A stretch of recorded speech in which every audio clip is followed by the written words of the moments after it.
Today I came across a post on Facebook whereby a dad had written that anytime his child wakes up while he has wet the bed, he makes sure he punishes the child, and he was asking for advice on maybe which punishment to give more so that the child can stop bedwetting.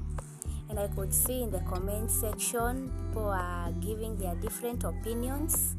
Some were supporting, some were saying yes, like they should be taught a lesson, so punish the child. While some were writing that beating the child will make the situation worse. Well, I don't know what you are saying on this, but we all know probably if it is not you probably or maybe not, you know of someone or a child who has this issue, experiences bedwetting. It's not commonly said, especially in adults, but mostly in children, especially primary, high school.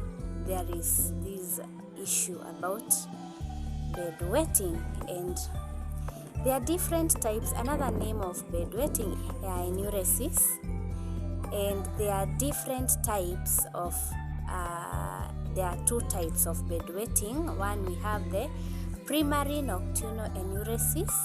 This is whereby a person consistently wets the bed since they were a baby, like for 6 months continuously wetting the bed. That is primary nocturnal enuresis. And the other one is secondary enuresis. This is whereby an individual, maybe in a span of 6 months, they are able to, at least for one day, they never wet their bed. Like, it is not like consistent as the primary nocturnal enuresis. Yeah. And we have various reasons why people wet the bed. We have medical reasons.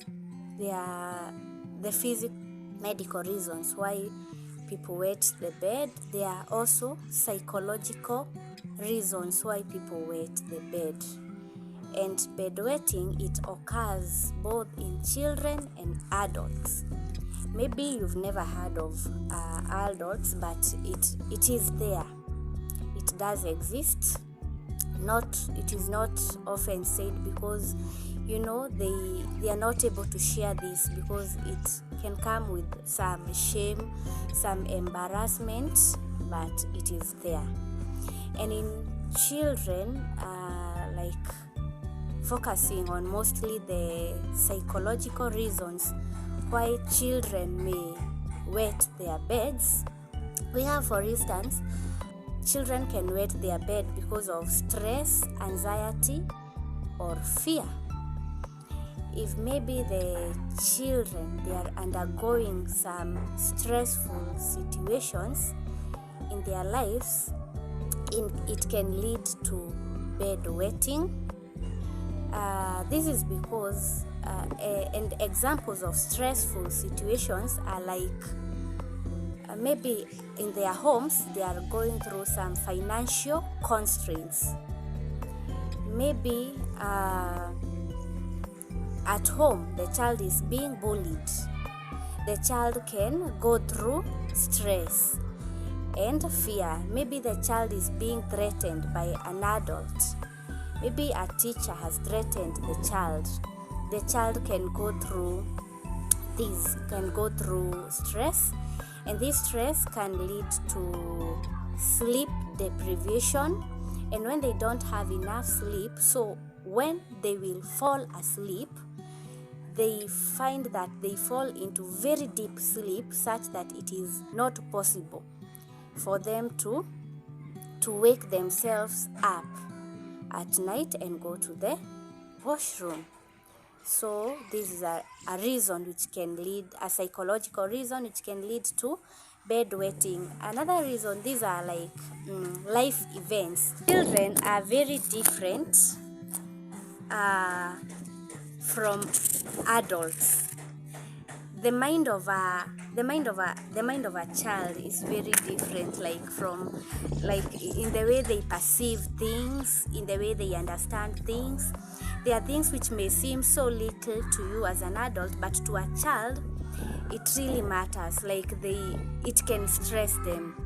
And these life events, they are like maybe a new child has been born in their home. Like that is a new thing which has occurred. Maybe the child has gone to a new school. Maybe you have relocated from the place the child was used to staying. Maybe they had already made friends and now they are shifting to a completely new location. Imagine this can be a stressful thing for a child. Yeah. And another psychological reason is child abuse.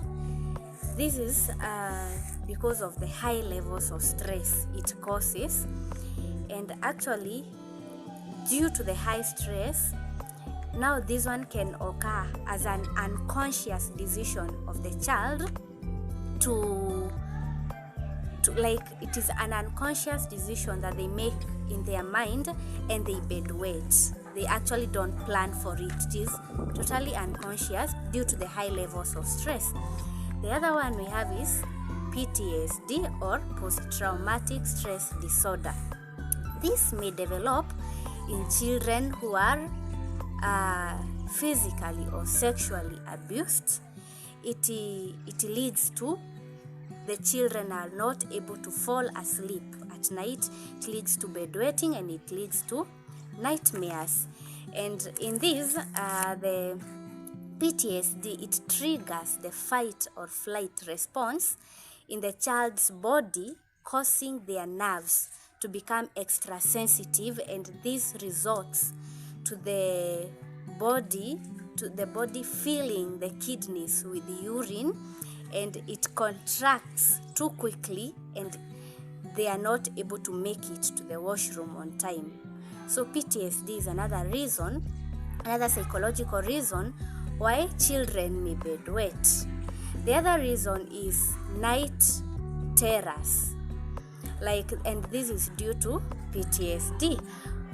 Like when maybe your child wakes up suddenly so frightened, and this causes them to panic, and it makes them lose control of their bladder and to wet their beds.